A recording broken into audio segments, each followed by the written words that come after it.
Hey, Team MG, it's your boy, Michael Gascon, the Horse Guru, and I'm coming with you today with a very important subject that a lot of people have a difficult time with, and that's stabilization in the saddle. How to get stable and start feeling confident in the saddle.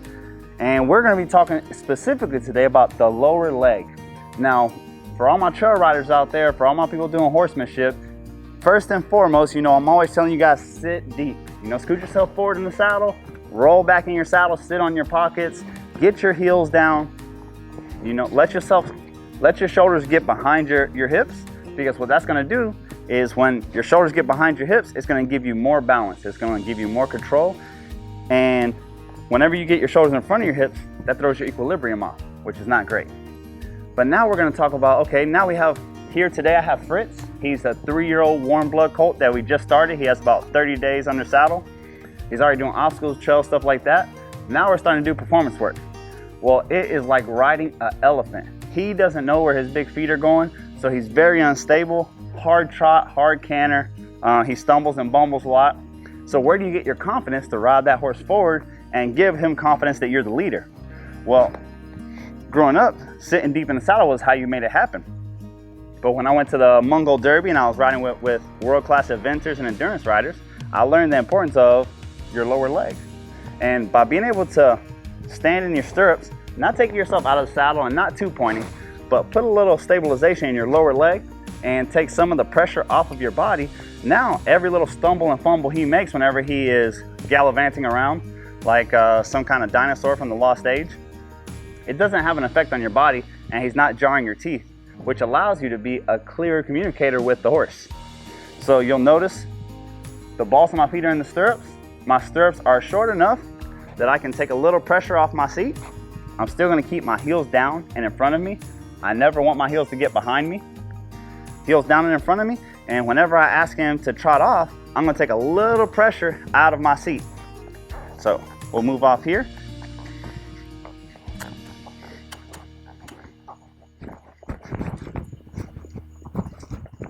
And you can see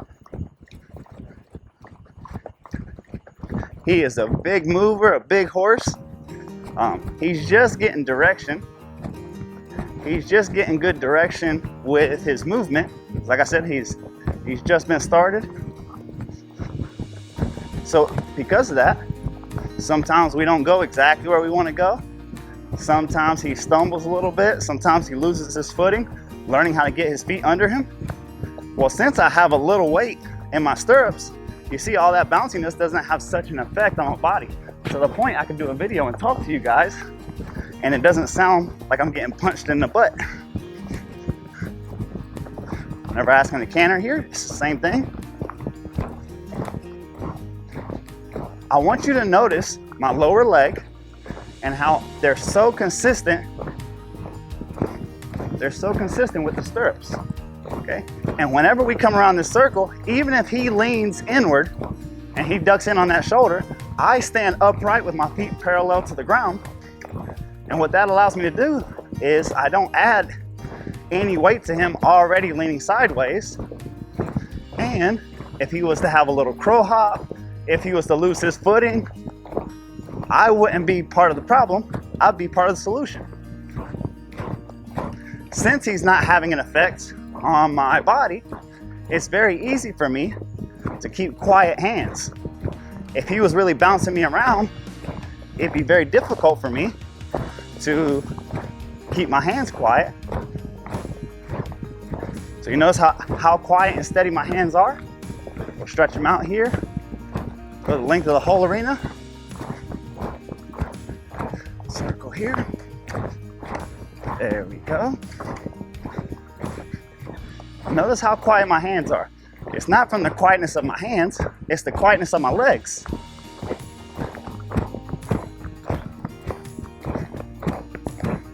Trot. So I'm really able to let him breathe and move out and go somewhere.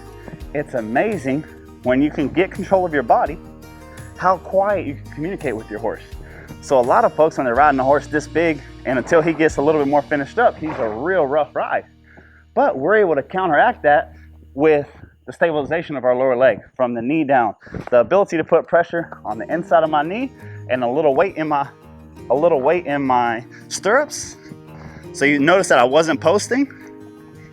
I was just carrying enough weight on my feet that I'm thinking about my feet parallel with the ground as if I'm standing on the ground, not allowing my shoulders to get in front of my heels, not letting my heels get behind me. Once I'm here, that horse could crow hop under me, he could stumble and fumble. He does it all the time, gets all tangled up. And when he does that, I'm able to go unaffected because I'm standing stable in my stirrups. If he leans in on a shoulder, he leans sideways, I stand straight and correct, and he'll come back to me. You want to be, especially for a young horse like this, you want to be that constant variable that never changes. And it's amazing how quickly your horse will get consistent if you can do that.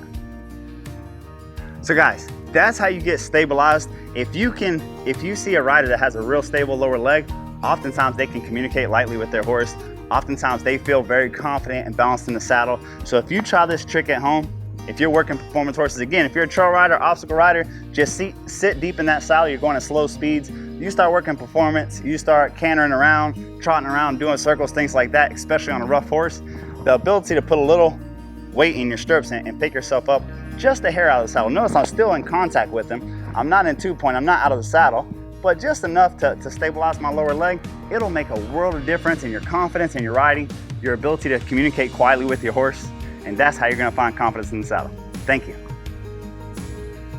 Hey guys, thank you so much for watching our video. Make sure to get in the comments below and give us your feedback. Let us know what all problems you're having, if you're having any problems with the steps, if there's more videos or problems that you would like to see. We just want to better help you bond with your horse and help fix some of your equine problems and reach your equine goals.